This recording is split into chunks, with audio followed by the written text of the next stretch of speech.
మీ business ఏదైనా మీ ఊర్లో promotion చేయాలంటే అది సుమన్ టీవీతోనే సాధ్యం. ఇప్పుడే సంప్రదించండి.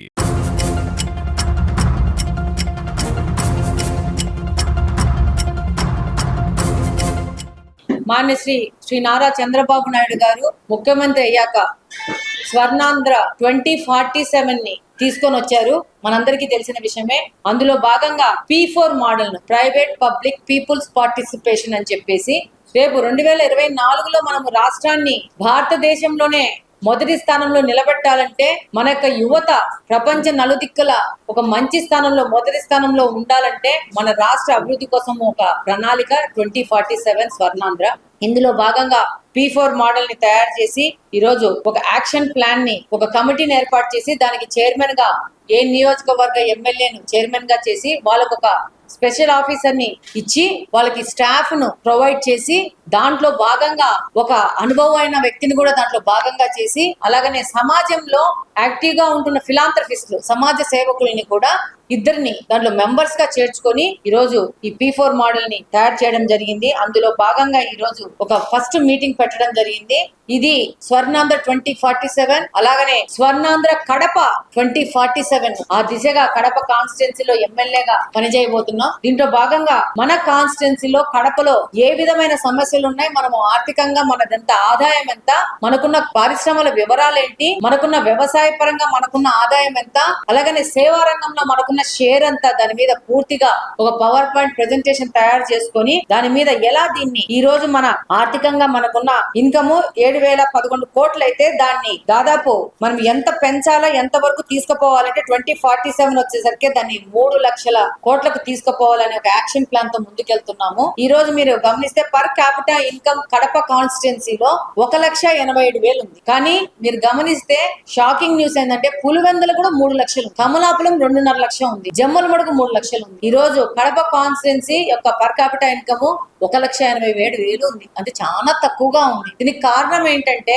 మన ప్రాంతం చిన్న విస్తీర్ణంలో ఉండడం కారణము. మనకు ఏదైనా కానీ ఏదైనా జిల్లాలో కానీ పరిశ్రమలు ఉంటే జనరల్ గా క్యాపిటల్ చుట్టుపక్కల ఉంటాయి, అంటే హెడ్ క్వార్టర్స్ చుట్టుపక్కల ఉంటాయి. కానీ మనకు కడప ఒక విపరీతమైన పరిస్థితులు ఏముందంటే జమ్మలమడుగులో పరిశ్రమలు ఉన్నాయి, కోడూరులో పరిశ్రమలు ఉన్నాయి, కమలాపురంలో పరిశ్రమలు ఉన్నాయి. కానీ కడప కాన్స్టిట్యున్సీ వరకు వచ్చేసరికి మన పరిశ్రమల సంఖ్య కూడా తక్కువైపోయింది. ప్లస్ సామాజిక పరంగా కూడా చూస్తే ఎప్పుడో ఏర్పడిపోయింది. కానీ కొన్ని రాజకీయ కారణాల దృష్ట్యా అయితే అభివృద్ధి అనేది శూన్యంగా ఉంది. ఎక్కువ జనసాంద్రత ఒకటే స్థలంలో ఉండడము, ఏరియా తక్కువ ఉండడము, వ్యవసాయంగా మనం ఆధారపడలేము. వ్యవసాయం లేదని చెప్తే ఇండస్ట్రీస్ అన్న బాగా వచ్చాయంటే అది పరిస్థితి లేదు.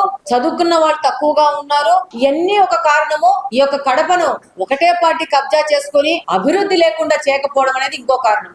సో వీటన్నిటిని ఒక్కొక్క సెక్టార్ని మనము ఛేదించుకుంటూ వచ్చి ప్రజల్లో అవేర్నెస్ తీసుకుంటా వచ్చి మన యొక్క సొసైటీలో మన మౌలిక వసతుల కల్పనలో కూడా మార్పులు తీసుకొని వచ్చి మనము ప్రతి ఒక్క విభాగంలో పనిచేస్తూ రావాల్సిన అవసరం ఉంది. దాని యొక్క యాక్షన్ ప్లాన్ ఈ రోజు డిస్కస్ చేయడం జరిగింది. సచివాలయం లెవెల్ నుంచి ఏ సచివాలయంలో ఎంతమంది సెల్ఫ్ ఎంప్లాయ్మెంట్ గా ఇండస్ట్రీస్ పెట్టుకొని ఉంటారు వాళ్ళందరినీ పికప్ చేసుకోమన్నాము. అలాగనే మన సమాజంలో కాస్త ఉన్నత స్థితిలో ఉన్న వాళ్ళు ఏ విధంగా సమాజానికి ఉపయోగపడతారు. P4 మోడల్ అంటే ఆర్థికంగా ఆల్రెడీ స్థితిమంతులు అయిపోయేసి ఒక స్టేజ్ కి చేరిన వాళ్ళు, ఆర్థికంగా బాగులేని వాళ్ళని దగ్గర తీసుకొని వాళ్ళని కూడా వాళ్ళ ఆర్థిక స్థితిగతులు పెంచే విధంగా, వాళ్ళు పర్ క్యాపిటల్ ఇన్కమ్ ని పెంచే విధంగా వాళ్ళు కూడా సపోర్ట్ చేస్తూ మెంటర్ చేస్తూ అది ఏ విధంగానూ ఉండొచ్చు. ఒక టీచరు ఒకరిని అడాప్ట్ చేసుకుని ఒక పరీక్షల్లో వాళ్ళకి సరైన చదువులు చెప్తూ సరిగ్గా పాస్ అయ్యి మంచి ఉత్తీర్ణ స్థానంతో ఆ విద్యార్థి పాస్ అయ్యి మంచిగా అతను సెటిల్ అయితే అది కూడా ఒక పార్టిసిపేషనే, ఒక కాంట్రిబ్యూషన్. అంటే కాంట్రిబ్యూషన్ పరపతి విధాలుగా ఉంటది. స్కూల్ అతను ఉంటాడు, ఒక 10 మంది పేద విద్యార్థుల్ని ఫ్రీగా వాళ్ళ స్కూల్లో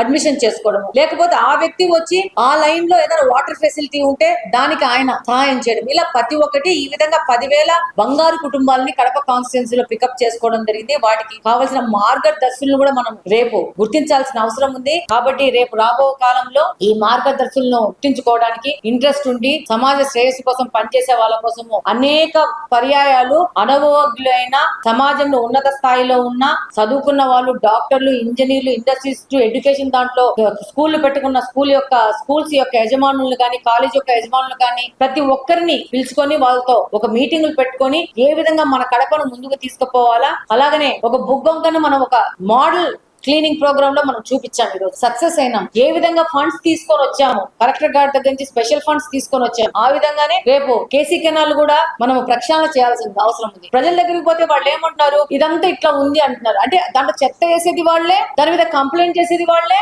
సో నర్చర్ చేయాల్సిన అవసరం కూడా ఉంది. పబ్లిక్ ని ఎడ్యుకేట్ చేయాల్సిన అవసరం ఉంది. ఎక్కడికి పోయినా వాళ్ళ ముందు వేసే చెత్త వాళ్ళే వేస్తున్నారు, మళ్ళీ మాకు చెత్తతో ప్రాబ్లం ఉంది అంటున్నారు. కాబట్టి అధికారులు ఎంప్లాయీస్ పని చేస్తున్నా కూడా వాళ్ళతో పాటు మనం కూడా పని చేయాలి. సమాజంలోని ప్రజలు కూడా ముందుకొచ్చి వాళ్ళు కూడా పని చేస్తుంటేనే మనం మార్చుకోగలుగుతాం. వన్ సైడెడ్ నేను ఊడ్చిపోతుంటే, నేను ఊడ్చిపోయిన గంటకి మళ్ళా చెత్తేస్తుంటే మనకు ప్రయోజనం ఉండదు, మనకి ఏ విధమైన ఫలితాలు రావు. కాబట్టి ఒక యాక్షన్ ప్లాన్ లో ఫస్ట్ నర్చర్ చేసుకోవాలా. సచివాలయ లెవెల్లో కూడా అక్కడ పనిచేస్తున్న వాళ్ళు కూడా మేము ఇదే చెప్పాము. ఇప్పుడు ప్రతి ఒక్క సచివాలయంలోని ఎంప్లాయీ కనీసం రోజుకు ఒక 50 ఇండ్లకు పోయి రండి. ఆ 50 ఇండ్లకు పోయి వచ్చి వాళ్ళకున్న సమస్యలు ఒక నోట్ చేసుకుని వాటిని ఎలా సాల్వ్ చేయాలి, ఓకే అక్కడ కాలువ క్లీన్ చేయాలి, దాన్ని ఎలా క్లీన్ చేయాలి, ఇలా చేసుకుంటా వచ్చేసి అక్కడ ఎవరన్నా సమాజంలో మనం మంచి మార్పులు చేయాలని చెప్పి రిటైర్డ్ ఉద్యోగులు ఎవరైనా ముందుకు వస్తే వాళ్ళని కూడా ముందుకు తీసుకొచ్చి వాళ్ళ లిస్ట్ కూడా తీసుకురావడం కానీ ఇవన్నీ ప్రతి ఒక్కటి ముందుకెళ్లి తీసుకుపోతున్నాము. ఇంకా కొత్త కొత్త వ్యక్తులు ఎవరన్నా ఇండస్ట్రీస్ పెట్టుకోవాలా, మేము వస్తాము ముందుకంటే వాళ్ళకి ఇవ్వాల్సిన పర్మిషన్లు సులభతరం చేసి, కొంతమంది మొన్ననే మీటింగ్ అయింది, మొన్న ఎంఎస్ఎంఈ మీటింగ్ అయిపోయి మంత్రి గారు వచ్చిన రోజు ఆ రోజు 2-3 యువకులు చెప్పారు, మా సొంత ప్రాపర్టీ ఉంది, మేమే ఇన్వెస్ట్మెంట్ చేస్తాము, మాకు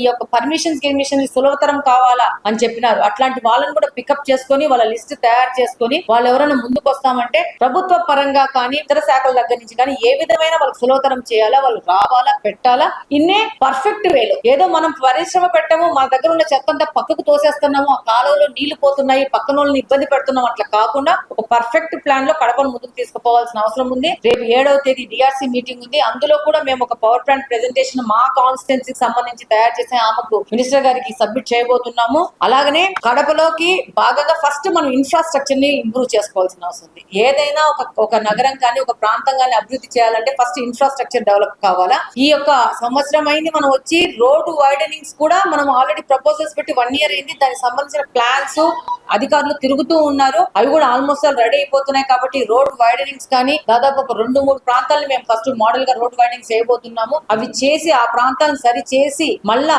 అక్కడ ఉన్న వ్యక్తులను తీసుకొచ్చి మనం ఎలా ఇండస్ట్రీస్ పెట్టాలి, అక్కడ ఎవరైనా నష్టపోతే వాళ్ళకి వేరే చోట అయినా అవకాశం ఇచ్చి వాళ్ళు ఉండే విధంగా సరైన అరేంజ్మెంట్ చేసి ముందుకు పోవడము. అలాగనే మొన్ననే ముఖ్యమంత్రి గారిని కలిశాను, ఆయనకు చెప్పాను నాకు ఇన్ఫ్రాస్ట్రక్చర్ బాగా కావాలా. మన కడపలో దాదాపు 70-60% ప్రదేశాలకు అవుట్ సైడ్ కడప చుట్టుపక్కల ప్రాంతాలకు రోడ్లు లేవు. అది అందరికీ తెలిసిన విషయమే, కాలువలు లేవు. దీని మీద అడిగాను, సార్ చెప్పారు డెఫినెట్ గా నువ్వు ప్రపోజల్స్ చేద్దాం అనుకున్నాము. ఈ యొక్క P4 లోనే భాగంగానే దీన్ని కూడా ముందుకు తీసుకెళ్లేసి శివారు ప్రాంతాలంతా ఒక పర్ఫెక్ట్ ప్లాన్ లో, అంటే ఈ రోజు చేసినట్టు కార్పొరేషన్ క్వాలిటీలో కాకుండా ఇంకా బెటర్ క్వాలిటీలో రోడ్స్ వేసి ఫ్యూచర్ లో ప్రాబ్లం లేదు. ఏదో ఒకసారి రోడ్ వేసామంటే అది 50-60 సంవత్సరాలు నిలబడే విధంగా మనం ముందుకు పోవాలని ఆలోచన ముందుకు పోతా ఉన్నాము. డెఫినెట్ గా ఇవన్నీ చేసుకొని కడప అభివృద్ధి కోసం ముందుకెళ్తున్నాము. ఈ యొక్క మార్గదర్శులు కూడా August 15th కల్లా మనము వాళ్ళని గుర్తించి వాళ్ళకు కూడా ఇంట్రెస్ట్ ఉన్న వాళ్ళని తీసుకొచ్చి వాళ్ళకి అడాప్షన్ చేసుకోవాలనుకుంటున్నారు, కుటుంబాలని మెంటర్ చేయాలనుకుంటున్నారు, వాళ్ళని కూడా అప్పచెప్పేసి ముందుకు పోవాల్సిన అవసరం ఉంది. కాబట్టి ఈ యొక్క కార్యాచరణ మొదలయ్యింది.